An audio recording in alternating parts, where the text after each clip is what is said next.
Shalom, puji Tuhan kita kembali bisa beribadah pada pagi hari ini. Selamat beribadah bagi jemaat yang ada di gereja, yang sedang live streaming di rumah, yang ada di Indonesia maupun sampai di luar negeri.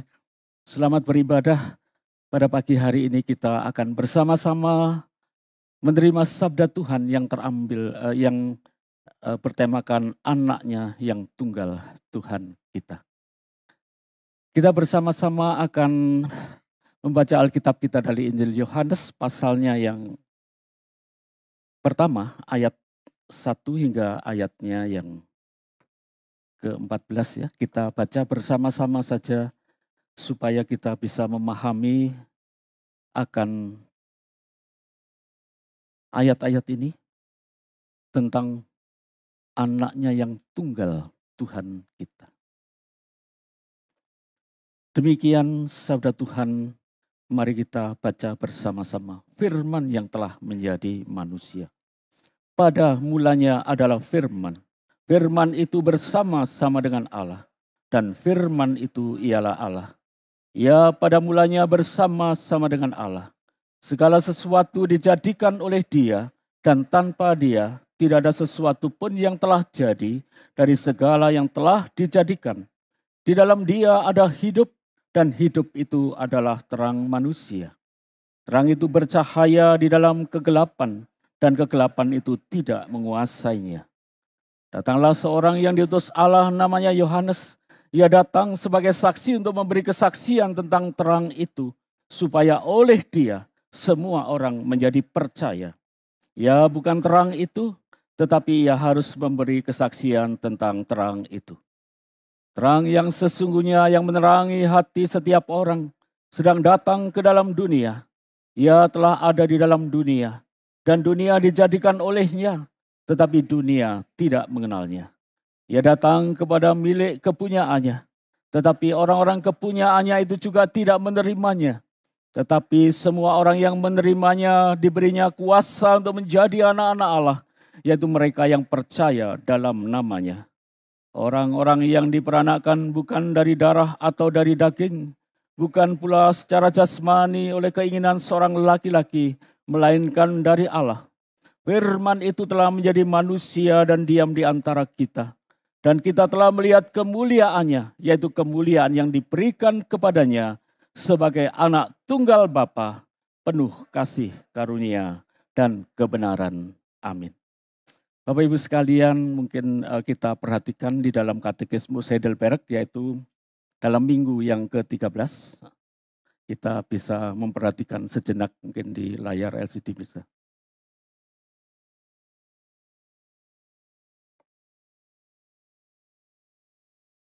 Kalau tidak ada, enggak apa-apa ya. Jadi Bapak Ibu yang dikasihi oleh Tuhan, pernahkah kita ini mendengar lirik lagu, yaitu lagu ini yang liriknya berkata demikian. Allah tidak beranak dan tidak diperanakkan. Jadi Allah tidak beranak dan tidak diperanakkan. Lagunya siapa ini? Pasti ya Rhoma Irama. Nah, ini Bapak Ibu yang dikasihi oleh Tuhan memang benar. Di dalam Alkitab Allah tidak beranak dan memang tidak diperanakkan. Tidak ada di dalam Alkitab Allah beranak atau diperanakkan seperti itu. Namun dalam kalimat yang kedua itu, tiada Tuhan selain Allah. Kata ini perlu kita koreksi melalui firman Tuhan. Karena la ilaha illallah itu artinya la ilah itu tiada ilah ya. Bukan tiada Tuhan, tetapi tiada ilah selain Allah. Nah, ilah itu Bapak Ibu sekalian tidak lain adalah berhala-berhala. Ya. Bisa berupa gunung-gunung, pohon-pohon. Bisa juga merupakan tempat yang disembah dan dipuja, yang dianggap sebagai tempat yang istimewa. Itu pun juga merupakan ilah atau berhala. Itulah sebabnya dalam kitab Kejadian, kitab Keluaran, pasalnya yang ke-20 ayat 3, yaitu di dalam terjemahan lama dikatakan, janganlah ada padaku ilah yang lain di hadiratku. Ya. Jadi Allah memang tidak bisa disamakan dengan ilah atau berhala-berhala. Jadi kata Tuhan itu tetap dipakai menyatakan diri Allah di dalam Alkitab. Oleh karena itu Bapak Ibu yang dikasihi oleh Tuhan, kita menyadari bahwa istilah anak Allah ini adalah satu istilah kehormatan bagi Tuhan kita Yesus Kristus. Bukan istilah manusia seperti yang kita pikirkan ya. Hanya satu istilah yang menandakan satu hubungan yang dekat, hubungan yang sangat indah, hubungan yang unik, tak terpisahkan ya. Itulah hubungan antara Bapa dengan anak. Jadi Bapak Ibu sekalian, kata anak Allah bukan berarti Allah punya anak. Kalau anak kunci itu apa? Kunci punya anak ya? Tidak mungkin Bapak Ibu sekalian. Itu kan hanya istilah. Mana ada kunci punya anak ya? Kalau itu anak tangga bagaimana? Apakah tangga atau bahasa Jawanya ondo itu ondonya punya anak? Tidak mungkin Bapak Ibu sekalian. Jadi istilah ini adalah istilah yang ada di dalam Alkitab. Yang menyatakan pribadi daripada Tuhan Yesus. Yang selalu bersama-sama dengan Allah. Bahkan Tuhan Yesus itu adalah disebut sebagai anaknya yang tunggal. Ini hanya sebuah istilah dan bukan seperti pengertian manusia. Bapak Ibu yang dikasihi oleh Tuhan, mari kita pada pagi hari ini belajar bersama-sama. Yaitu di dalam Katekismus Heidelberg, yaitu melalui akan pelajaran yang ke-13, minggu yang ke-13. Di mana kita sedang memasuki yaitu masa-masa minggu sengsara Tuhan Yesus. Supaya kita mengenal lebih dalam siapakah anaknya yang tunggal Tuhan kita. Melalui pengakuan iman rasuli kita sudah bersama-sama menyebutkan. Yang pertama bahwa kita percaya kepada Allah Bapa yang Maha Kuasa, pencipta langit dan bumi. Yang memberikan kepada kita pengertian bahwa Allah Bapa Sang Pencipta langit dan bumi itu sebenarnya siapa? Itu adalah Bapa kita. Memelihara kita. Yang mendidik kita yang kadang-kadang jikalau Tuhan izinkan sesuatu yang tidak kita inginkan terjadi. Atau mendisiplin kita ketika kita ini berbuat yang tidak berkenan. Demikian juga Bapak Ibu sekalian, bahwa Allah sebagai Bapa, Sang Pencipta langit dan bumi itu boleh menjadi Bapa kita. Pemelihara kita yang ajaib, yang mencukupkan segala kebutuhan-kebutuhan kita. Dan bagaimanakah Allah itu menjadi Bapa kita? Yaitu pengakuan yang kedua. Karena kita percaya pada siapa? Tuhan Yesus Kristus. Anaknya yang tunggal Tuhan kita. Jadi Bapak Ibu sekalian, apakah artinya anaknya yang tunggal? Yang pertama-tama Bapak Ibu sekalian, anaknya yang tunggal itu memberikan satu pengertian, yaitu bahwa dia itu sehakikat dengan Allah. Sehakikat dengan Allah.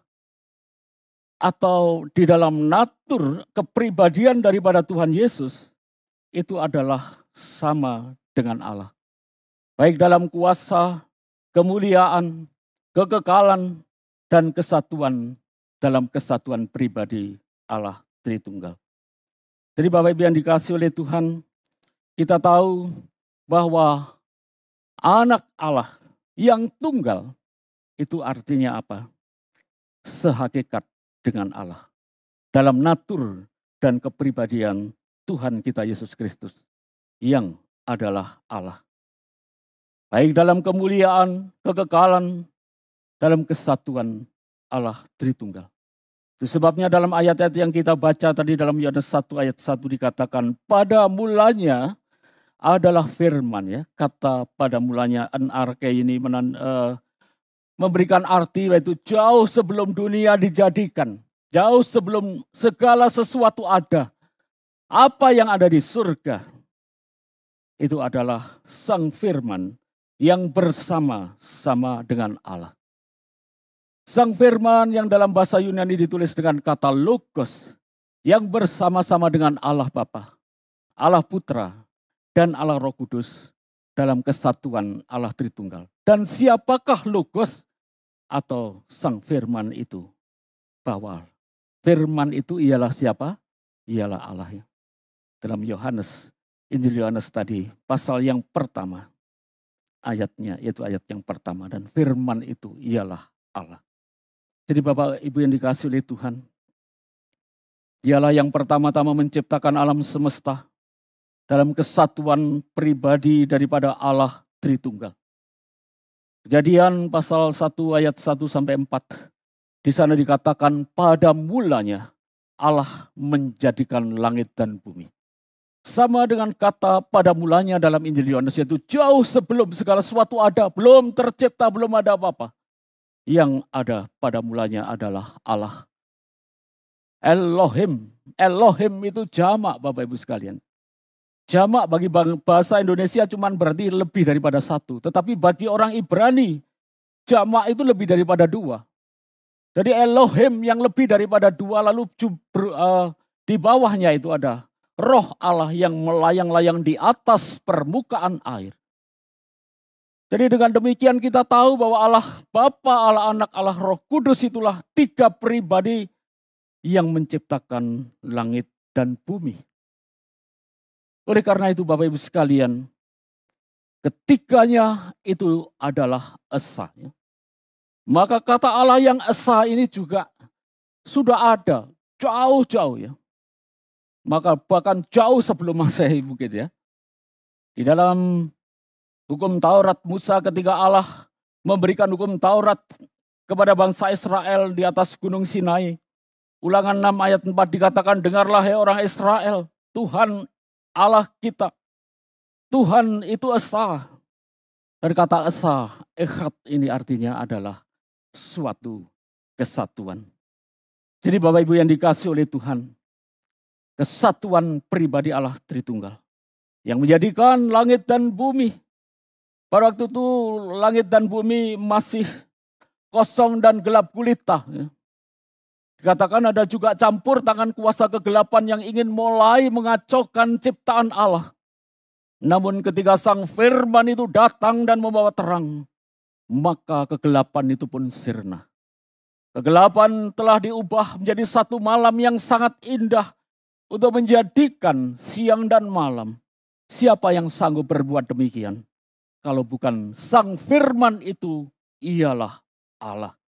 Oleh karena itu Bapak Ibu yang dikasihi oleh Tuhan, kita bersyukur melalui firman Tuhan kita diajarkan anaknya yang tunggal itu adalah Yesus Kristus yang sehakikat dengan Allah.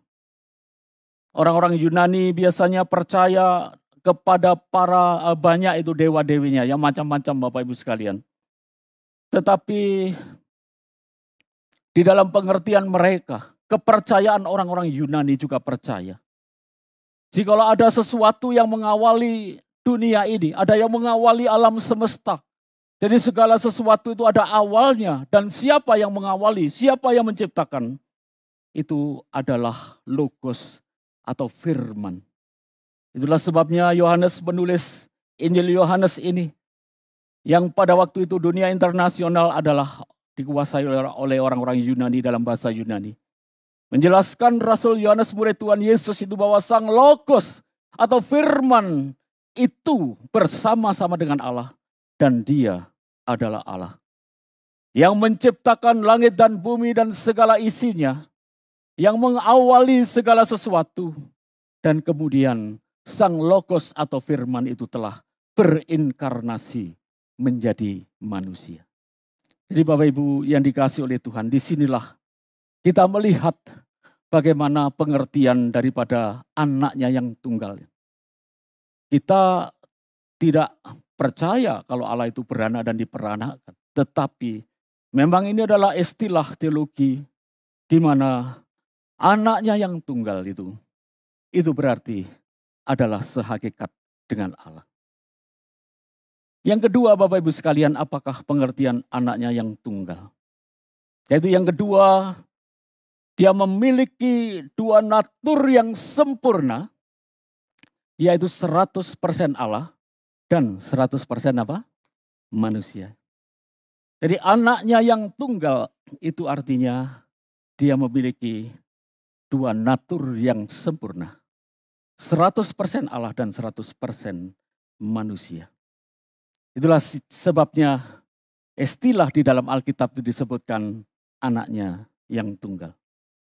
Mungkin bahasa Jawa lebih tepat ya. Tunggal itu bahasanya untang-anting ya. Anaknya yang tunggal, anak untang-anting ya cuma satu-satunya. Tidak ada yang lain. Dan satu-satunya pribadi yang memiliki dua natur yang sempurna, Allah yang sejati dan manusia yang sejati, itu adalah Tuhan kita Yesus Kristus. Itulah sebabnya dia disebut anaknya yang tunggal. Jadi satu-satunya pribadi yang memiliki dua natur yang sempurna. Orang-orang Yunani memang percaya ada manusia setengah dewa ya. Setengah dewa itu maksudnya yaitu semacam orang yang kuat sekali ya, yang bisa melakukan sesuatu semacam itu ya, namanya Hercules atau yang lain-lain. Tapi bukan seperti itu Tuhan Yesus. Karena yang namanya setengah manusia, setengah dewa itu ya setengah-setengah ya, itu tidak lengkap. Tetapi dalam pribadi daripada sang anak itu 100% Allah dan 100% manusia. Itu hanya satu-satunya pribadi, yaitu pribadi anaknya yang tunggal, Tuhan kita Yesus Kristus. Itulah sebabnya orang-orang Yahudi pada masa itu juga gagal paham. Bersama-sama juga dengan para pemimpin agama. Mereka akan melempari Tuhan Yesus dengan batu. Karena Tuhan Yesus berkata, aku dan Bapa adalah satu. Yohanes pasalnya yang ke-10 ayat 30-31. Mereka gagal paham. Dan mereka berkata, karena engkau hanyalah manusia biasa namun engkau menyebut dirimu sebagai Allah. Ya. Orang-orang Yahudi sadar bahwa pengertian anak Allah itu bagi mereka itu sama dengan Allah. Ya. Itulah sebabnya mereka gagal paham karena apa? Karena hanya melihat pribadi daripada Tuhan Yesus itu dalam kemanusiaannya. Oh, siapakah engkau yang mengaku dirimu sebagai Allah? Engkau anaknya Yusuf orang tukang kayu dan Maria yang kami kenal. Jadi Bapak Ibu yang dikasih oleh Tuhan, kegagalan paham mereka itu hanyalah karena melihat Tuhan Yesus dari sisi kemanusiaan saja. Bapak Ibu, mengapa Allah atau pribadi Tuhan Yesus Kristus yang adalah roh itu harus menjadi manusia? Mengapa Allah anak yang adalah roh itu harus berinkarnasi menjadi manusia? Kenapa jawabannya? Karena manusia ini yang dilahirkan di dalam dunia ini sudah jatuh dalam dosa. Artinya apa? Gambar Allah yang baik yang diciptakan oleh Allah sudah menjadi rusak. Rusak total. Sehingga karakter daripada manusia itu banyak kekurangan dan kelemahan. Dan kehidupan manusia diikat oleh dosa. Sehingga makin hari dosa yang dilakukan itu semakin banyak. Kalau di dalam budaya Jawa ini terkenal dengan molimo, yaitu kadang-kadang dilakoni saudara-saudara. Jadi demikianlah kehidupan manusia diikat oleh dosa dan suatu saat manusia akan meninggalkan dunia. Roma 3 ayat 23 dikatakan semua manusia sudah berbuat dosa dan kehilangan kemuliaan Allah. Dan pada akhirnya manusia akan binasa. Untuk mempertanggungjawabkan setiap dosa-dosanya di hadapan Allah.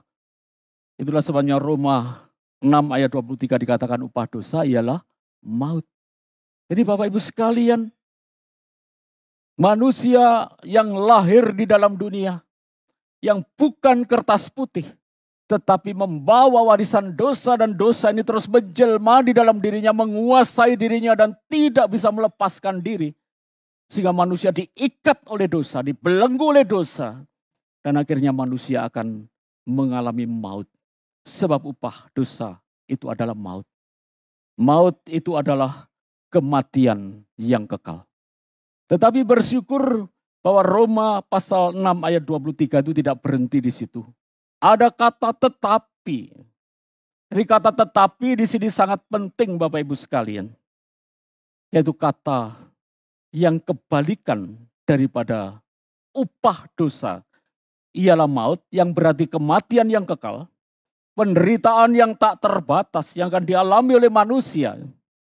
Biasanya kalau ada orang meninggal di makamnya ditulis rest and peace ya. Jadi mereka beristirahat dalam damai. Tetapi Wahyu 14 ayat 11 dikatakan di neraka itu tidak ada istirahat. No rest and peace, tidak ada istirahat. Mereka dikatakan disiksa siang malam, tidak ada henti-hentinya. Allah tidak ingin manusia itu menjadi seperti itu pada akhir hidupnya. Mengalami nasib penderitaan yang ada di dalam api neraka. Itulah sebabnya. Tadi di dalam Yohanes pasalnya yang pertama ayat 14, firman itu telah menjadi manusia dan diam di antara kita. Dan kita telah melihat kemuliaannya, yaitu kemuliaan sebagai anak tunggal Bapa penuh apa? Kasih, karunia, dan kebenaran.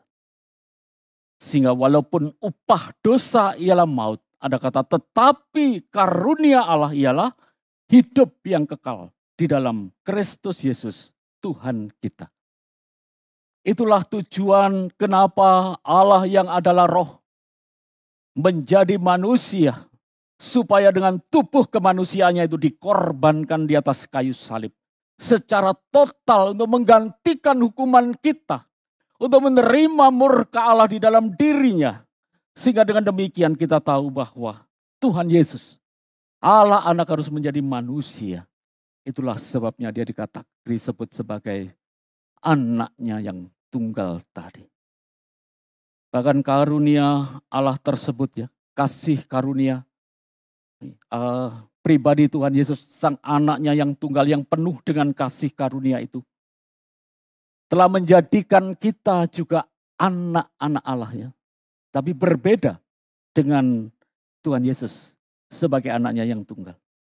Yohanes 1 ayat 12 dikatakan bahwa kita yang percaya kepada Tuhan Yesus. Kita yang menerima Tuhan Yesus sebagai Tuhan dan Juru Selamatnya. Ayat 12. Barang siapa yang menerimanya diberi kuasa untuk menjadi apa? Anak Allah. Itulah sebabnya dikatakan bahwa anak Allah itu penuh kasih karunia dan kebenaran. Kasih karunia itulah pemberian cuma-cuma yang tidak layak kita terima. Itulah yang diberikan kepada kita dengan cuma-cuma. Karena anaknya yang tunggal. Tuhan Yesus Kristus menjadi manusia. Untuk menanggung hukuman kita di atas kayu salib. Itulah sebabnya kita bersyukur kalau kita bisa percaya kepada Tuhan Yesus. Kita diangkat menjadi satu keluarga dengan Allah. Dilahirkan baru. Dan kemudian kita menjadi keluarga Allah. Kita diangkat menjadi anak-anak Allah. Di tengah-tengah dunia yang menolak Dia. Di tengah-tengah dunia yang melawan Dia. Di tengah-tengah kehidupan orang Israel yang juga membenci dan menolak Tuhan Yesus. Kata tetapi ini sangat penting, setiap orang yang menerimanya diberinya kuasa menjadi anak-anak Allah. Artinya apa Bapak Ibu sekalian? Kita dilahirkan baru di dalam keluarga Allah. Kita dilahirkan baru itu artinya dimampukan untuk sungguh-sungguh percaya kepada Tuhan Yesus. Untuk sungguh-sungguh menerima Dia sebagai Tuhan dan Juru Selamat kita pribadi. Itulah artinya kita boleh diadopsi menjadi anak-anak Allah. Jadi berbeda dengan anaknya yang tunggal tadi. Tetapi kita bersyukur kalau kita bisa percaya Tuhan Yesus, berarti kita sudah dilahirkan baru.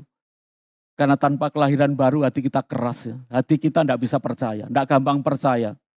Mau dipukuli pun tidak akan percaya ya. Tetapi hati yang keras tadi diubah oleh Allah Roh Kudus yang bekerja dalam hati kita. Sehingga ketika Injil ditawarkan, Injil diberitakan, kita menjadi percaya. Jadi kalau kita lahirnya cuma satu kali ya, dikatakan dari ayah dan ibu dari ayat 13 tadi. Kalau kita lahirnya sekali, kita akan mengalami kematiannya 2 kali ya. 2 kali. Yang pertama kita nanti terakhir akan mati secara jasmani, masih susul kematian yang kedua di dalam api neraka yang disiksa siang malam tadi. Tapi kalau kita lahirnya 2 kali, karena kita akhirnya bisa percaya pada berita Injil yang disampaikan kepada kita oleh siapapun, oleh gereja Tuhan atau hamba-hamba Tuhan yang menyampaikan berita Injil dan kita bisa percaya Bapak Ibu sekalian. Kita bersyukur bahwa kita telah diangkat, diadopsi menjadi anak-anak Allah. Itulah sebabnya Tuhan Yesus inilah yang merupakan penggenapan dari segala janji-janji Allah tentang keselamatan sejak di dalam perjanjian lama. Kejadian 3 ayat 15 dikatakan bahwa nanti dari benih wanita itu akan datang seorang yang akan menghancurkan kepala ular. Kuasa iblis yang menyebabkan maut itu harus dihancurkan dan dikalahkan. Melalui apa? Melalui kematian Tuhan Yesus di atas kayu salib dan kemudian dia bangkit kembali pada hari yang ketiga. Si ular tua itu sudah dikalahkan, sudah ditaklukkan. Sehingga Tuhan Yesus bangkit dari antara orang mati yang memberi kita jaminan keselamatan. Demikianlah di dalam kitab Keluaran, Tuhan Yesus digambarkan sebagai anak domba yang disembelih menggantikan dosa-dosa manusia. Yesaya 7 ayat 14 di sana dikatakan bahwa dia lahir dari seorang perawan.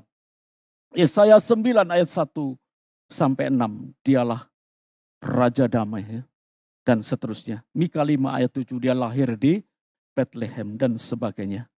Maka Bapak Ibu yang dikasihi oleh Tuhan, kita bersyukur anak domba Paskah itu adalah Tuhan Yesus yang telah disembelih, dikorbankan, menggantikan kita. Galatia 4 ayat 4 sampai genap waktunya. Allah mengutus anaknya yang tunggal itu lahir dari seorang perempuan yang takluk kepada hukum Taurat. Mengapa Tuhan Yesus takluk kepada hukum Taurat? Karena dia sudah menjadi manusia seperti kita. Untuk apa? Untuk menolong kita yang bersalah bercacat secara hukum Taurat dan akan binasa. Maka dia telah menjadi kutuk karena kita. Galatia 3 ayat 13. Kristus telah menebus kita dari kutuk hukum Taurat. Karena kita dengan jalan menjadi kutuk. Seperti ada tertulis, terkutuklah orang yang digantung di atas kayu salib. Tuhan Yesus rela menanggung semuanya. Karena apa Bapak Ibu sekalian? Bahwa Allah anak itu memang telah menjadi manusia. Dia yang adalah 100% Allah telah menjadi 100% manusia untuk dikorbankan menggantikan kita. Maka ketika kita mengenangkan minggu-minggu sengsara ini kita boleh sungguh mensyukuri. Oh Tuhan terima kasih. Aku bisa percaya kepada berita yang besar. Kabar baik. Berita Injil. Dan kita boleh juga diangkat, diadopsikan menjadi anak-anak Allah. Itulah pengertian anaknya yang tunggal. Jadi Bapak Ibu sekalian, dia adalah pribadi yang sempurna. Allah yang sempurna dan manusia yang sempurna. Dan yang ketiga yang terakhir dikatakan anaknya yang tunggal Tuhan kita. Maka Tuhan Yesus itu adalah Tuhan kita. Bapak Ibu sekalian dengan menyebut Yesus adalah Tuhan, kita harus mengerti bahwa kata Tuhan itu dalam bahasa Yunani kurios, itu artinya apa Bapak Ibu sekalian? Dia adalah sang pemilik kehidupan kita. Kenapa kita dimiliki oleh Tuhan Yesus? Karena dia telah menebus kita dari ayat yang dibaca tadi oleh Pak Joshua. 1 Petrus 1 ayat 18 sampai 19. Sebab kamu tahu bahwa kamu telah ditebus atau dibeli kembali dari cara hidupmu yang sia-sia yang kamu warisi dari nenek moyangmu itu. Bukan dengan barang yang fana, bukan dengan emas atau perak, melainkan dengan darah yang mahal.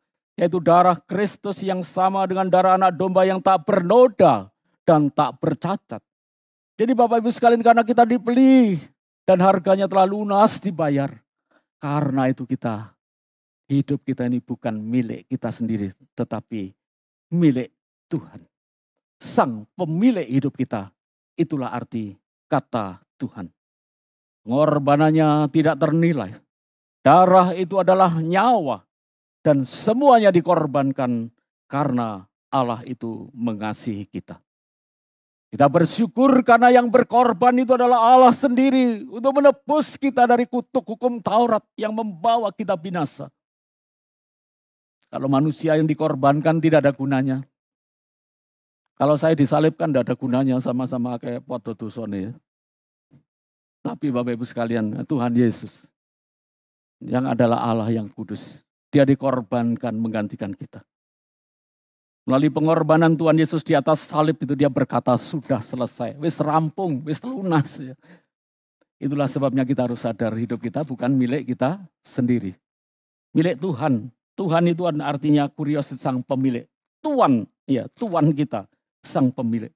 Oleh karena itu, mari kita senantiasa melayani dia seperti puji-pujian tadi ya. Melayani Kristus, melayani Tuhan. Dengan menjadikan Yesus adalah Tuhan atau Sang Tuan bagi kita, maka kita harus senantiasa memuliakan Dia. Harus memuliakan Dia. Dia harus menjadi yang terutama, yang nomor satu dalam hidup kita. Yang kita layani karena Dia Sang Tuan dan kita adalah hamba-hambanya yang melayani di tengah-tengah dunia. Yang terpenting juga adalah apa? Kita harus mentaati Dia.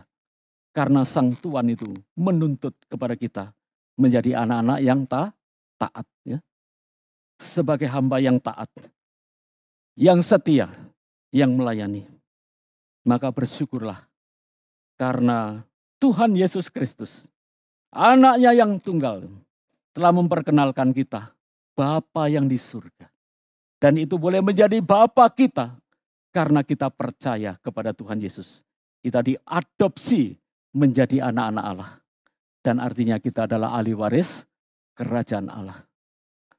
Selanjutnya Bapak Ibu yang dikasih oleh Tuhan, kita tahu bahwa kerajaan Allah itu berlawanan dengan kuasa iblis. Kerajaan iblis itu dia. Anak-anak Tuhan pasti akan menderita. Anak-anak Tuhan tidak boleh hidup dikuasai dosa. Sehingga dia menderita tidak seperti orang-orang yang lain. Tetapi itulah kehidupan anak-anak Tuhan. Yang sementara di dunianya akan menderita. Karena juga diserang oleh kuasa iblis.